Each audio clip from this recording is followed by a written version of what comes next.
Hello, ಎಲ್ರಿಗೂ ನಮಸ್ಕಾರ. Welcome to Jayalakshmi lifestyle ಚಾನಲ್ಗೆ.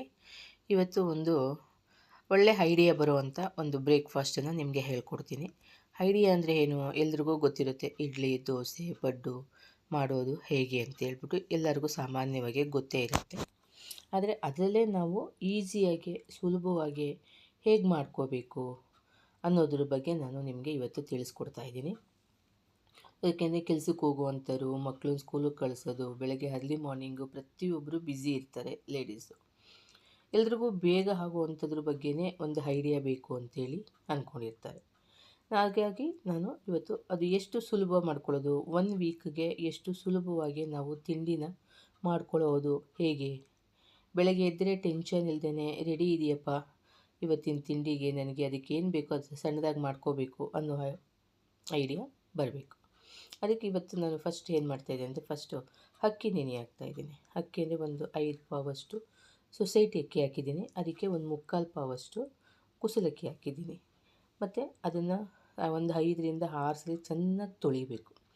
ಎಷ್ಟು ಚೆನ್ನಾಗಿ ಅಂದರೆ, ನಾವು ನೀರು ಹಾಕಿದ್ರೆ ಟ್ರಾನ್ಸ್ಪರೆಂಟಾಗಿ ಒಳಗಡೆ ಅಕ್ಕಿ ಕ್ಲಿಯರಾಗಿ ಕಾಣಿಸ್ಬೇಕು. ಅಷ್ಟು ಚೆನ್ನಾಗಿ ತೊಳ್ಕೊಬೇಕು. 1-2 ಸಲ ಹೆಚ್ಚಿಗೆ ಅನ್ನಂಗೆ ತೊಳ್ಕೊಬೇಕು. ಹಾಗೆಯೇ ಅದಕ್ಕೆ ಒಂದು 3/4 ಪಾವಷ್ಟು ಉದ್ದಿನಬೇಳೆ, ಕಾಲು ಪಾವಷ್ಟು ಕಡಲೆಬೇಳೆ, 1-2 ಸ್ಪೂನಷ್ಟು ನಾನು ಮೆಂತ್ಯ, ಇದನ್ನು ಅಷ್ಟೇ ಚೆನ್ನಾಗಿ ತೊಳೆದು ನಾನು ಮಧ್ಯಾಹ್ನವೇ ನೆನೆಯೋಕ್ಕೆ ಇಟ್ಟಿದ್ದೆ. ಎಲ್ಲ ಎಷ್ಟು ಕ್ಲೀನಾಗಿ ತೊಳಿತೀವಿ ಅಂದರೆ ಅಷ್ಟು ನೀಟಾಗಿ ತೊಳಿಬೇಕು. ತೊಳೆಯೋದೇ ಮೇಯ್ನು. ಆಗ ದೋಸೆ, ಇಡ್ಲಿ ಪ್ರತಿಯೊಂದು ಕಲ್ಲರು ಚೆನ್ನಾಗಿ ಬರುತ್ತೆ. ರಾತ್ರಿ ಇದನ್ನು ರುಬ್ಬಿ ಎಲ್ಲ ಮಿಕ್ಸ್ ಮಾಡಿಟ್ಟಿದ್ದೆ. ಅದಕ್ಕೆ ಉಪ್ಪು ಏನೂ ಹಾಕಿರಲಿಲ್ಲ. ನೀವು ನೋಡ್ತಾ ಇದ್ದೀರಾ, ಇದು ಅಂದ್ಕೋಬೋದು, ಏನು ಇಷ್ಟೊಂದು ರುಬ್ಬಿದಾರಲ್ಲಪ್ಪ ಇವರು ಅಂತ ನೀವು ಅಂದ್ಕೊತಿರ್ಬೋದು. ಆದರೆ ಅದೇ ಕಾರಣ ಹೇಳಕ್ಕೆ ಬರ್ತಾಯಿದ್ದೀನಿ ನಾನು. ಇದು 1 ವೀಕ್ಗೆ ಬೇಕಾಗಿರುವಂಥ ದೋಸೆ ಬ್ಯಾಟರು. ಅಂದರೆ ಇಡ್ಲಿ, ದೋಸೆ ಪ್ರತಿಯೊಂದಕ್ಕೂ ಬೇಕಾಗಿರುವಂಥ ಬ್ಯಾಟರು.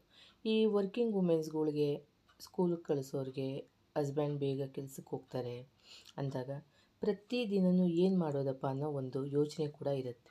ಸುಲಭವಾಗಿ ಆಗಬೇಕು, ಬೇಗ ಆಗುವಂಥದ್ದಿರಬೇಕು, ಅಥವಾ ಎಮರ್ಜೆನ್ಸಿಗೆ ನಮಗೆ ಉಪಯೋಗ ಆಗಂಗಿರಬೇಕು ಅನ್ನೋದಿರುತ್ತೆ. ಹಾಗಾಗಿ ಇದನ್ನು ನಾನು ಫುಲ್ಲು ರುಬ್ಕೊಂಡು ಮಿಕ್ಸ್ ಮಾಡಿ ಇಟ್ಕೊಂಡಿದ್ದೀನಿ. ಎಷ್ಟು ಸಾಧ್ಯನೋ ಅಷ್ಟು ನೀವು ನಿಮ್ಮ ಮನೆಗೆ ಹೇಗೆ ಬೇಕೋ ನೋಡಿಕೊಂಡು 1 ವಾರಕ್ಕೆ ಆಗುವಷ್ಟು, ನಾವು 3ರಿಂದ 4 ಜನಕ್ಕೆ 1 ವಾರಕ್ಕೆ ಆಗುವಷ್ಟು ನಾನು ರುಬ್ಕೊಂಡಿದ್ದೀನಿ. ಏಕೆಂದರೆ ಇದರಲ್ಲೇ ನಾನು ಇಡ್ಲಿ ಕೂಡ ಮಾಡ್ತೀನಿ, ತುಂಬ ಚೆನ್ನಾಗಿ ಬರುತ್ತೆ.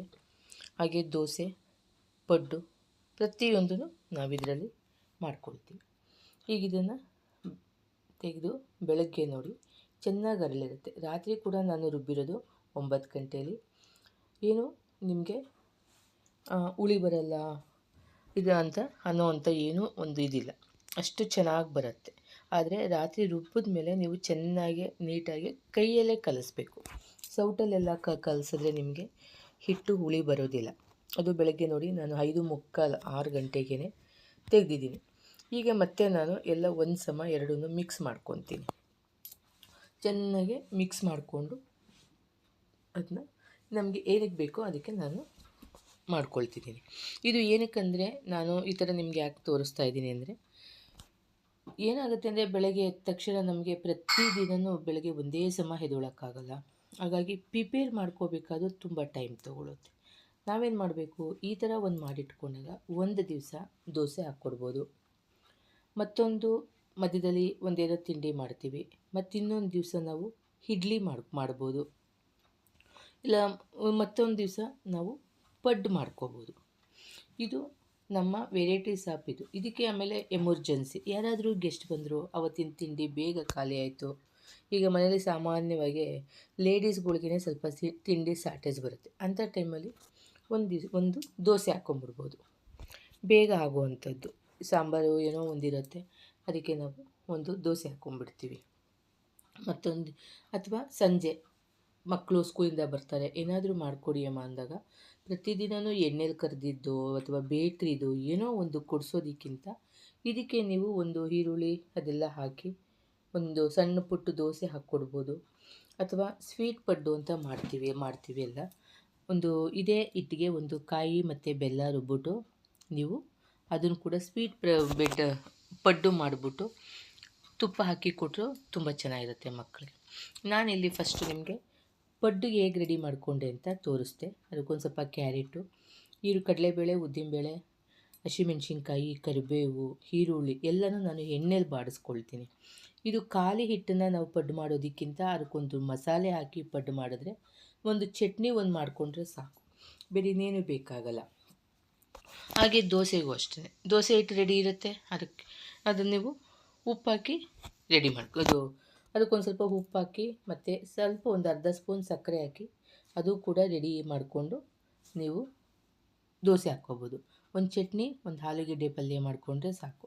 ನೋಡಿ, ನಾನು ಪಲ್ಯ ಕೂಡ ಮಾಡ್ಕೊಳ್ತಾಯಿದ್ದೆ. ಆಲೂಗೆಡ್ಡೆ ಪಲ್ಯ ಸಾಮಾನ್ಯವಾಗಿ ತೋರಿಸಿದ್ದೀನಲ್ವ ನಾನು, ಹಾಗಾಗಿ ಅದರದ್ದು ಡೀಟೇಲ್ಸ್ ಏನೂ ತೋರಿಸ್ತಾ ಇಲ್ಲ. ಆದರೆ ದೋಸೆಗೆ ಏನು ಬೇಕು ಒಂದು ಪಲ್ಯ ಮಾಡ್ಕೋಬೋದು, ಪಡ್ಡಿಗೆ ಏನು ಬೇಕು ಒಂದು ಚಟ್ನಿ ಮಾಡ್ಕೊಳ್ಳೋದು, ಇಡ್ಲಿಗೆ ಏನು ಬೇಕು ಒಂದು ಸಾಂಬಾರು ಮಾಡ್ಕೊಳ್ಳೋದು. ಸಾಂಬಾರು ಅಷ್ಟೇ, ನೀವು ಇಡ್ಲಿಗೂ ಆಗುತ್ತೆ, ಮಧ್ಯಾಹ್ನದ ಲಂಚ್ಗೂ ಕೂಡ ಹಾಗಂಗೆ ನೀವು ಸಾಂಬಾರು ಮಾಡಿಟ್ಕೋಬೋದು. ತರಕಾರಿ ಬೇಳೆ ಎಲ್ಲ ಹಾಕಿ ಒಂದು ಸಾಂಬಾರು ಮಾಡಿಬಿಟ್ರೆ ಅದು ಕೂಡ ಆಗುತ್ತೆ. ಒಂದೇ ಇದರಲ್ಲಿ ಎಷ್ಟು ವೆರೈಟೀಸು ನಾವು ಮಾಡ್ಕೋಬೋದು. ಆಮೇಲೆ ಅಯ್ಯೋ ಇಡ್ಲಿ ಚೆನ್ನಾಗಿ ಬರಲ್ವೇನೋ, ಪಡ್ಡು ಚೆನ್ನಾಗಿ ಬರಲ್ವೇನೋ ಅಂತ ಏನು ಅಂದ್ಕೊಳ್ಳೋಂಗಿಲ್ಲ. ಅದಕ್ಕೆ ನಾನು ಪ್ರತಿಯೊಂದೂ ಮಾಡಿ ಹೇಗೆ ಬರ್ತಿದೆ, ಹೇಗೆ ಬಂದಿದೆ, ಎಷ್ಟು ಈಸಿಯಾಗಿ ಮಾಡ್ಕೋಬೋದು ಅನ್ನೋದನ್ನು ನಾನು ನಿಮಗಿಲ್ಲಿ ಒಂದೊಂದೇ ತೋರಿಸ್ತಾ ಇದ್ದೀನಿ. ಈಗ ಆಲೂಗೆಡ್ಡೆ ಪಲ್ಯನ ನಾನು ಮಾಡ್ಕೊಳ್ತಾ ಇದ್ದೀನಿ ದೋಸೆಗೆ. ಈಗ ನಾನೇನು ಮಾಡ್ತೀನಿ, ಸ್ವಲ್ಪ ಪಡ್ಡು ಮಾಡಿ ಚಟ್ನಿ ಮಾಡ್ಕೊಂಡಿದ್ದೀನಿ, ಅದಕ್ಕಾಗಿಯೇ ಆಲೂಗೆಡ್ಡೆ ಪಲ್ಯ ಕೂಡ ಮಾಡಿ ನಿಮಗೆ ತೋರಿಸ್ತಿದ್ದೀನಿ. ದೋಸೆಗೂ ಆಗುತ್ತಿಲ್ಲ, ಇದು ನಿಮಗೆಷ್ಟು ಸುಲಭವಾದ ಕೆಲಸ ಅಂತ ಅಂದರೆ, ಇದು ನೋಡಿ, ಒಂದು ದಿವಸ ಬೇಗನೆ ಎದ್ದೇಳೋಕ್ಕಾಗಲ್ಲ, ಲೇಟಾಗಿ ಎದ್ಬಿಟ್ಟಿರ್ತೀರ, ಏನು ತಿಂಡಿ ಮಾಡೋದು, ತಕ್ಷಣ ತಲೆ ಓಡೋದಿಲ್ಲ. ಅದೇ ಇಡ್ಲಿ ಬ್ಯಾಟರು ರೆಡಿ ಇತ್ತು ಫ್ರಿಜ್ಜಲ್ಲಿ ಅಂತಂದರೆ, ಹೀರಪ್ಪ ಹೇಗೂ ರೆಡಿ ಇದೆ, ಇವತ್ತೊಂಚೂರು ಒಂದು ಈರುಳ್ಳಿ ಹಚ್ಕೊಂಡು ಒಂದು ಆಲೂಗೆಡ್ಡೆ ಬೇಯಿಸ್ಕೊಂಬಿಡೋಣ, ಪಲ್ಯ ಆಗೋಗುತ್ತೆ, ಅದಕ್ಕೊಂದು ದೋಸೆ ಹಾಕ್ಕೊಟ್ಬಿಡೋಣ ತಕ್ಷಣ ಅನ್ನೋಂಗೂ ಇರುತ್ತೆ. ಈಗ ಕೆಲವರು ಡಯಟ್ ಮಾಡ್ತಿರ್ತಾರೆ, ಅವ್ರಿಗೇನಾಗುತ್ತೆ ಅಂದರೆ ರಾತ್ರಿ ಹೊತ್ತು ಜಾಸ್ತಿ ಊಟ ಮಾಡಲ್ಲ, ಅವಾಗೇನು ಮಾಡ್ಬೋದು, 2 ದೋಸೆ ಹಾಕ್ಕೊಂಡು ತಿನ್ಬೋದು. ಆ ಥರ ಪ್ರತಿಯೊಂದು ನಾವು ಒಂದು ಹೆಂಗಸು ಮನೆ ಒಳಗಡೆ ಪ್ರತಿಯೊಂದು ಒಂದು ಐಡಿಯಾ ಮಾಡಿಕೊಂಡು ನಾವು ಪ್ರಿಪೇರ್ ಮಾಡಿದ್ರೆ, ಈಗ ಮನೇಲಿರೋ ಲೇಡೀಸು ವರ್ಕಿಂಗ್ ವುಮೆನ್ಸ್ಗೆ ಮಾತ್ರ ಅದು ಬೇಕು ಇದು ಅಂತ ಅನ್ನೋಂಗಿಲ್ಲ. ಮನೇಲಿರೋ ಲೇಡೀಸ್ಗೂ ಅಷ್ಟೇ, ಅವ್ರಿಗೆ ಎಷ್ಟೋ ಕೆಲಸಗಳಿರುತ್ತೆ, ಮಕ್ಕಳದು ಹೋಮ್ವರ್ಕ್ ಎಲ್ಲ ಮಾಡಿಸ್ಬೇಕು, ಅವ್ರಿಗೆ ಸ್ಕೂಲಿಗೆ ರೆಡಿ ಮಾಡಿಸ್ಬೇಕು. ದೊಡ್ಡ ಮಕ್ಕಳಿದ್ರೆ ಪರವಾಗಿಲ್ಲ, ಚಿಕ್ಕ ಮಕ್ಕಳಿದ್ರೆ ಮಕ್ಕಳದೇ ಕೆಲಸ ಆಗೋಗುತ್ತೆ. ಆವಾಗ ನಾವು ದಿನ ಹರಿಬರಿಯಾಗಿ ಅರ್ಜೆಂಟಲ್ಲಿ ಕೆಲಸ ಮಾಡೋ ಬದಲು ನಿಧಾನವಾಗಿ ಮಕ್ಕಳ ಹತ್ರ ನಾವು ಪ್ರೀತಿಯಿಂದ ಮಾತಾಡಿಕೊಂಡು ನಾವು ಕೆಲಸ ಮಾಡ್ಕೋಬೋದು. ಯಾಕಂದರೆ ದಿನ ಇರಪ್ಪ ತರಕಾರಿ ಹಚ್ಕೋಬೇಕು, ಮತ್ತು ಏನು ಮಾಡೋದು ಅಂತ ಯೋಚನೆ ಮಾಡಬೇಕು, ಅಯ್ಯೋ ಇವತ್ತು ಲೇಟಾಗಿ ಎದ್ಬಿಟ್ನಲ್ಲಪ್ಪ, ಏನಪ್ಪ ಮಾಡೋದು ಅಂತ ಇರುತ್ತೆ. ಇವಾಗ ವಾರದ ದಿವಸ, ಈಗ ನಾವು ದೇವ್ರ ವಾರ ಕೆಲವರೆಲ್ಲ ಸೋಮವಾರ, ಶುಕ್ರವಾರ ಇಂಥ ದಿವಸ ಎಲ್ಲ ನಾವು ಪೂಜೆಗೆ ಇಟ್ಕೊಂಡಿರ್ತೀವಿ, ಅವತ್ತು ತುಂಬ ಕೆಲಸ ಇರುತ್ತೆ ನಮಗೆ. ಅದಕ್ಕೆ ನಾವೇನು ಮಾಡಬೇಕು, ಈ ಥರ ಮಾಡಿಟ್ಕೊಂಡಾಗ ನಮಗೆ ಕೆಲಸ ನಡೆಯುತ್ತೆ. ಈಗ ಎಷ್ಟೋ ಸಲ ನೋಡಿ, ನಾನು 4 ಗಂಟೆಗೆ ಎದ್ದಿರ್ತೀನಿ, ಕೆಲಸನೇ ಆಗಲ್ಲ. ಎಷ್ಟೊತ್ತಿಗೆ, ಏಕೆಂದರೆ ಈಗ ತಿಂಡಿಗೆ ಪ್ರಿಪೇರ್ ಮಾಡೋಷ್ಟೊತ್ತಿಗೆ 1 ಅವರ್ ಆಗೋಗಿರುತ್ತೆ, ಅಷ್ಟೊತ್ತಿಗೆ ಬೆಳಕಾಗೇ ಬಿಡುತ್ತೆ. ಎಷ್ಟೋ ನಾವು ಬಾಗಿಲು ತೊಳಿಬೇಕಾಗತ್ತೆ, ಸ್ನಾನ ಮಾಡಿ ಪೂಜೆ ಸಾಮಾನು ತೊಳ್ಕೊಬೇಕಾಗತ್ತೆ, ಈ ಕಡೆ ತಿಂಡಿನೂ ಮಾಡಬೇಕು, ಹೊರಗಿನ ಕೆಲಸಗಳು ಮಾಡಬೇಕು ಅಂತೆಲ್ಲ ಯೋಚನೆ ಮಾಡ್ತಿರ್ತೀವಿ. ನೋಡಿ, ಮಸಾಲೆ ದೋಸೆ ಟೈಪ್ ಕೂಡ ನಾವು ಮಾಡ್ಕೋಬೋದು. ನಾನಿಲ್ಲಿ ನಿಮಗೆ ಎಷ್ಟು ಥರ ಮಾಡ್ಕೋಬಹುದು ಅಂತ ಹೇಳ್ತಿದ್ದೀನಿ. ಇದಕ್ಕಿಂತ ಇದನ್ನೇ ಇನ್ನು ತುಂಬಾ ಬೇರೆ ಥರನೂ ನಾವು ಮಾಡ್ಕೋಬೋದು. ಬೆಳಗ್ಗೆ ನಾನು ಹೇಳಿದೆ, ಈಗ ಮಕ್ಕಳು ಒಂದು ಮಸಾಲೆ ದೋಸೆ ಬೇಕಾ, ಪಲ್ಯ ಚಟ್ನಿ ಮಾಡೋದು, ಒಳ್ಳೆ ತೆಳುಗೆ ರೋಸ್ಟಾಗಿ ಹಾಕ್ಕೊಟ್ಬಿಡೋದು, ತುಂಬ ಇಷ್ಟಪಡ್ತಾರೆ. ಈಗ ನಾವು ಅದೇ ನೋಡಿ, ಸ್ವಲ್ಪ ಕ್ಯಾರೆಟು, ಕೊತ್ತಂಬರಿ, ಈರುಳ್ಳಿ ಅಂಥದ್ದೆಲ್ಲ ಹಚ್ಚಿಟ್ಕೊಂಡು ನೀವು ಈ ಥರ ಹಾಕಿ ಮಕ್ಕಳಿಗೆ ಅಟ್ರ್ಯಾಕ್ಟ್ ಮಾಡ್ಕೊಳ್ಳೋದು ಅಥವಾ ಚೇಂಜಸ್ ಮಾಡ್ಕೊಳ್ಳೋದು. ಈಗ ನಾವೇನು ಮಾಡ್ತೀವಿ, ಅಯ್ಯೋ ಇಡ್ಲಿಗೆ ನೆನೆ ಹಾಕಿದ್ದೀನಿ, ಬೆಳಗ್ಗೆ ಎದ್ದು ಇಡ್ಲಿ, ಇವತ್ತು ಪಡ್ಡು ನೆನೆ ಹಾಕಿದ್ದೀನಿ, ಬೆಳಗ್ಗೆ ಎದ್ದು ಪಡ್ಡು, ಈಗ ಅನ್ಕೋತೀವಿ. ಅದೇ ನಾವು ಒಂದೇ ಹಿಟ್ಟಲ್ಲಿ ಎಲ್ಲನೂ ಚೆನ್ನಾಗಿ ಬರೋ ಹಂಗೆ, ಸಾಫ್ಟಾಗಿ ಚೆನ್ನಾಗಿ ಬರೋಂಗೆ. ನೋಡಿ, ದೋಸೆನೂ ಅಷ್ಟೇ ಸಾಫ್ಟಾಗಿದೆ, ಅಷ್ಟು ಕಲರ್ ಇದೆಯಲ್ಲ, ಚೆನ್ನಾಗಿ ಬರುತ್ತೆ. ಅದನ್ನೇ ಪ್ಲೈನ್ ದೋಸೆ ಬೇಕಾದರೂ ಹಾಕ್ಕೊಳ್ಳಿ, ಇಲ್ಲಾಂದರೆ ಈರುಳ್ಳಿ, ಸ್ವಲ್ಪ ಸೊಪ್ಪು ಏನಾದರೂ ಅಂಥದ್ದೆಲ್ಲ ಹಾಕಿ ಒಂದು ಎಣ್ಣೆಲಿ ಸ್ವಲ್ಪ ಬಾಡಿಸ್ಕೊಂಡು ಹಿಟ್ಟು ಒಳಗಡೆ ಹಾಕ್ಬಿಟ್ಟು ನೀವು ಮಾಡಿಕೊಟ್ರು ಮಸಾಲೆ ದೋಸೆ ಥರ ಮಕ್ಕಳು ತುಂಬ ಇಷ್ಟಪಟ್ಟು ತಿಂತಾರೆ. ಲೇಡೀಸ್ಗೂ ಒಳ್ಳೆಯದೇ. ಏಕೆಂದರೆ ಡಯಟ್ ಮಾಡೋರಿಗೆಲ್ಲ ಬರೀ ಓಟ್ಸ್ ತಿನ್ನು, ಇದೊಂದು ತಿನ್ನು, ಮತ್ತೊಂದು ತಿನ್ನು ಅನ್ನೋದ್ರ ಬದಲು ಒಂದು ಇದನ್ನು ಎಣ್ಣೆ ಹಾಕದೆ ಕೂಡ ಮಾಡ್ಕೋಬೋದಲ್ಲ. ನಾವು ದೋಸೆ ಅದ್ಲಿಗೆ ಏನು ಎಣ್ಣೆ ಬೇಕಿಲ್ಲ, 1-2 ದೋಸೆ ಹಾಕೋದಕ್ಕೆ ಎಣ್ಣೆ ಹಾಕಬೇಕಾದೇನಿಲ್ಲ ನೋಡಿ. ಕಚ್ಕೊಳ್ಳೋದು ಇಲ್ಲ ಅಲ್ವಾ. ನಾವು ಕ್ಲೀನಾಗಿ ಅಲ್ಲೇ ಒರೆಸ್ಬಿಟ್ಟು ದೋಸೆ ಹಾಕಿದ್ರೆ ನಿಮಗೆ ಎಣ್ಣೆ ಬೇಕಾಗಲ್ಲ. ಅದೇ ಮನೇಲಿ ರೆಗ್ಯುಲರಾಗಿ ತಿಂಡಿ ಮಾಡೋರಿಗೆ ಎಣ್ಣೆ ಬೇಕು, ಡಯಟ್ ಮಾಡೋರಿಗೆ ಎಣ್ಣೆ ಬೇಕಿಲ್ಲ. ದೋಸೆ ನೋಡಿ ಸೆಟ್ ದೋಸೆ ಥರನೂ ಬಂತಲ್ವ, ಎಷ್ಟು ತೂತು ಥರ ಹಳ್ಕೊಂಡಿದೆ. ನಿಮಗೆ ದೋಸೆ ನೋಡಿದಾಗಲೇ ಗೊತ್ತಾಗುತ್ತೆ. ದೋಸೆ ತೂತು ಥರ ಚೆನ್ನಾಗಿ ಇದಾದಾಗ ಅದು ಸಾಫ್ಟಾಗಿದೆ ಅಂತ ನಿಮಗೆ ನೋಡ್ತಾನೆ ಗೊತ್ತಾಗುತ್ತೆ. ನಾನು ನಿಮಗೆ ಒಂದೊಂದೇ ತೋರಿಸ್ತಿದ್ದೀನಿ ಹೇಗೆ ಅನ್ನೋದನ್ನು ಐಡಿಯಾದಲ್ಲಿ ತೋರಿಸ್ತಿದ್ದೀನಿ. ಆಮೇಲೆ ಪಡ್ಡು ಅಷ್ಟೇ, ನಾನು ಮಸಾಲೆ ಎಲ್ಲ ಹಾಕಿ ಮಾಡಿದ್ದೆನಲ್ಲ, ಅದಕ್ಕೆ ಚಟ್ನಿ ಒಂದು ಸಾಕು. ನೀವು ಬೇಕು ಅಂದರೆ ಕೇಳಿ, ನಾನು ಸ್ವೀಟ್ ಪಡ್ಡು ಅಂತಲೂ ಹೇಳಿದೆ ನೋಡಿ, ಎಷ್ಟು ಸಾಫ್ಟಾಗಿದೆ ಅಲ್ಲ. ನೀವು ಸೆಟ್ ದೋಸೆ ಹಾಕ್ಕೋಬೋದು, ಈರುಳ್ಳಿ ದೋಸೆ ಹಾಕ್ಕೋಬೋದು, ಮಸಾಲೆ ದೋಸೆ ಹಾಕ್ಕೋಬೋದು, ಒಂದು ಪ್ಲೈನ್ ದೋಸೆ ಮಾಡ್ಕೋಬೋದು. ದೋಸೆಗೆ ನಾವೇನು ಬೇಕಾದ್ರೂ ಆ್ಯಡ್ ಮಾಡ್ಬೋದು, ಅಷ್ಟು ವೆರೈಟೀಸ್ ಆಫ್ ದೋಸೆ ಆಗುತ್ತೆ. ಹಾಗೆ ನಾನು ಇಡ್ಲಿ ಕೂಡ ತೋರಿಸ್ತಿದ್ದೀನಿ. ಇಡ್ಲಿನೂ ಅಷ್ಟೇ, ಬರಲ್ಲ, ಸಾಫ್ಟ್ ಬರಲ್ಲ ಅಂತ ಅಂದ್ಕೋಬೇಡಿ, ತುಂಬ ಚೆನ್ನಾಗಿ ಬರುತ್ತೆ. ಆದರೆ ಬ್ಯಾಟರು ಇಡ್ಲಿ ಮಾಡೋದು ಇವಾಗ ಅದಕ್ಕೆ ಸೋಡಾ ಹಾಕ್ಕೊಳ್ಳಿ. ಈ ಪಡ್ಡು ದೋಸೆಗೆ ಅದಕ್ಕೆಲ್ಲ ಸೋಡಾ ಬೇಡ ಖಂಡಿತ. ಏಕೆಂದರೆ ಸೋಡಾನ ನಾವು ತುಂಬ ಉಪಯೋಗಿಸಬಾರ್ದು. ಆವಾಗ ಮನೆಗೂ ಹೋಟೆಲ್ಗೂ ಏನೂ ವ್ಯತ್ಯಾಸ ಇರೋದಿಲ್ಲ. ಅದೇ ನೀವು ಇಡ್ಲಿ ಮಾಡುವಾಗ ಮಾತ್ರ ಸ್ವಲ್ಪ ಸೋಡಾ ಹಾಕ್ಕೊಂಡ್ರೆ ತುಂಬ ಸಾಫ್ಟಾಗಿ ಬರುತ್ತೆ, ಚೆನ್ನಾಗಿರುತ್ತೆ ತಿನ್ನೋದಕ್ಕೆ ಅಲ್ವಾ. ಎಷ್ಟು ಬೇಗ ಕೆಲಸ ಆಗುತ್ತೆ, ಎಷ್ಟು ಇದು ಒಂದೇ ಬ್ಯಾಟರ್ ರೆಡಿ ಮಾಡಿ ಇಟ್ಕೊಂಡು ಇಡೀ ವಾರ ನಾವು ಎಷ್ಟು ಥರ ಅದನ್ನು ಉಪಯೋಗಿಸ್ಕೋಬಹುದು ಅನ್ನೋದನ್ನು ನಾನು ನಿಮ್ಗೆ ಹೇಳ್ತಾ ಇದ್ದೆ. ಫ್ರೆಂಡ್ಸ್, ವಿಡಿಯೋ ನೋಡ್ತಾ ಇದ್ದರೆ ದಯವಿಟ್ಟು ಒಂದು ಲೈಕ್ ಕೊಡೋದನ್ನು ಮಾತ್ರ ಮರಿಬೇಡಿ. ನಾನು ತುಂಬ ಲೈಕ್ ಕೊಡಿ ಅಂತ ಕೇಳ್ಕೊತಾ ಇದ್ದೀನಿ.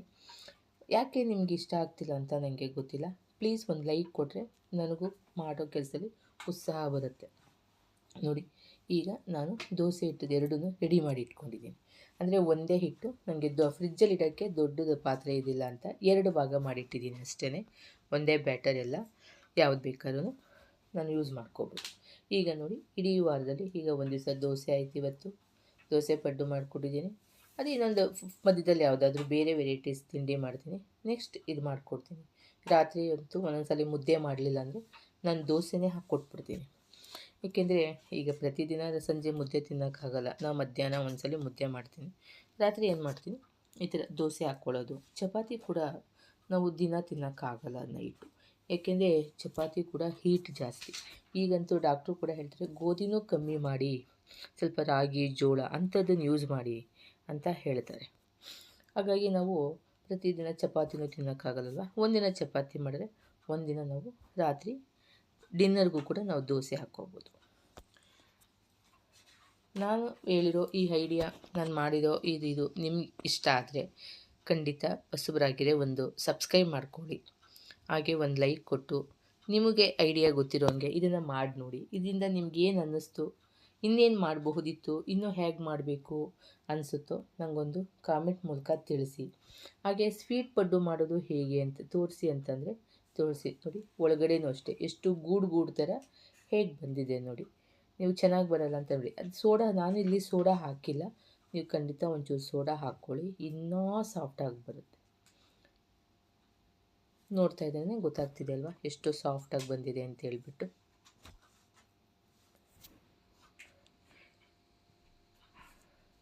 Thank you friend. ನನ್ನ ವೀಡಿಯೋನ ಕಂಟಿನ್ಯೂ ಹೀಗೆ ನೋಡ್ತಾ ಇರಿ. ಸ್ಕಿಪ್ ಮಾಡಿದೆ, ಪೂರ್ತಿ ನೋಡಿದಾಗ ನಿಮಗೆ ಒಳ್ಳೆ ಐಡಿಯಾ ಸಿಗುತ್ತೆ. ನಾನು ಇದಕ್ಕೆ ಇಡ್ಲಿಗೆ ಸಾಂಬಾರು ಕೂಡ ತರಕಾರಿ ಸಾಂಬಾರು ಮಾಡ್ಕೊಂಡಿದ್ದೀನಿ. ಯಾಕಂದರೆ ಆವತ್ತಿನ ಸಾಂಬಾರಿಗೂ ಆಗುತ್ತೆ, ಬೆಳಗಿನ ಇಡ್ಲಿಗೂ ಬ್ರೇಕ್ಫಾಸ್ಟ್ಗೂ ಆಗುತ್ತೆ ಅಂತ ಒಟ್ಟಿಗೆ ತರಕಾರಿ ಸಾಂಬಾರು ಮಾಡ್ಕೊಂಡಿದ್ದೀನಿ.